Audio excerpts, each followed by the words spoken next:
Bonjour à tous, bienvenue à nouveau sur notre plateforme expérimentale Darui. Nous avions évoqué dans nos précédentes vidéos notre gestion des adventices sans herbicides sur la culture du colza pour la campagne 2020. Revenons aujourd'hui plus précisément sur nos stratégies de gestion sur cette culture en 2021. Quels sont les leviers actionnés et pour quels résultats? Notre premier objectif est de réussir l'implantation et d'obtenir un colza robuste, c'est-à-dire un colza bien enraciné et avec une biomasse importante à l'automne.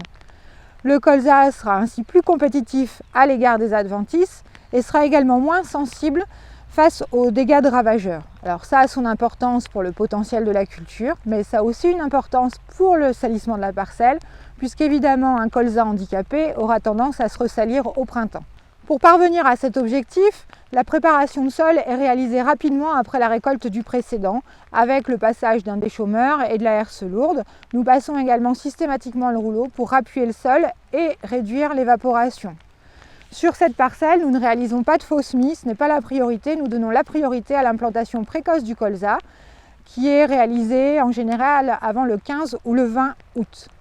Ici, le semis est réalisé avec un semoir monograine, ce qui permet d'optimiser la qualité de levée, notamment quand les conditions sont sèches. Et l'écartement est de 37,5, ce qui nous permet de biner. Une évolution notable de notre système concerne la densité de semis. Ici, nous avons réduit la densité de semis du colza. Nous sommes passés à 60 grains par mètre carré, sachant qu'historiquement, le colza était semé à 75 grains par mètre carré. Alors 60 grains par mètre carré, ça reste très élevé, et ça reste beaucoup plus élevé que les recommandations de Terra Innovia, qui préconise 45 grains par mètre carré dans ce type de sol pour viser un peuplement productif de l'ordre de 30 pieds par mètre carré. Ceci dit, il faut bien avoir en tête que dans ce système zéro phyto, le seul moyen de gérer le désherbage, c'est des passages d'outils successifs et donc il nous faut compenser les pertes de pieds liées au passage de RC Trill.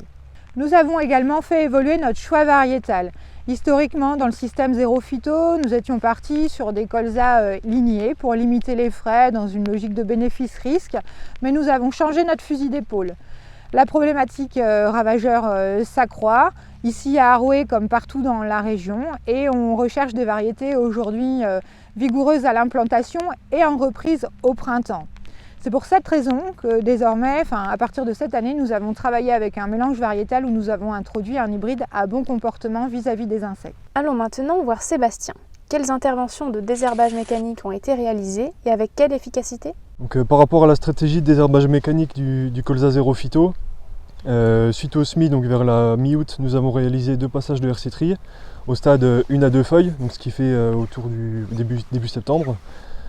Les premiers comptages nous donnaient 38 pieds de colza mètre carré et une dizaine d'adventices au mètre carré, donc ce qui est plutôt satisfaisant avec un colza qui est assez homogène début octobre.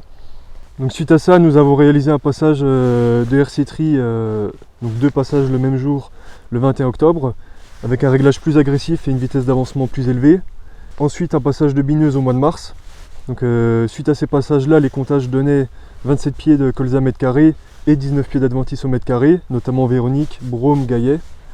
Nous sommes au final plutôt satisfaits de ce désherbage-là, et puis nous attendons de voir la moisson pour voir les rendements attendus. Le bilan est donc plus satisfaisant que l'année dernière sur colza, en termes de gestion des adventices et en termes de rendement, avec 20 quintaux atteints cette année contre 17 l'année dernière.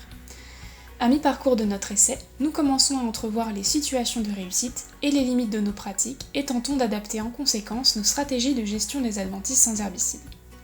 C'est ainsi que se termine notre série de vidéos. Merci de nous avoir suivis et à bientôt!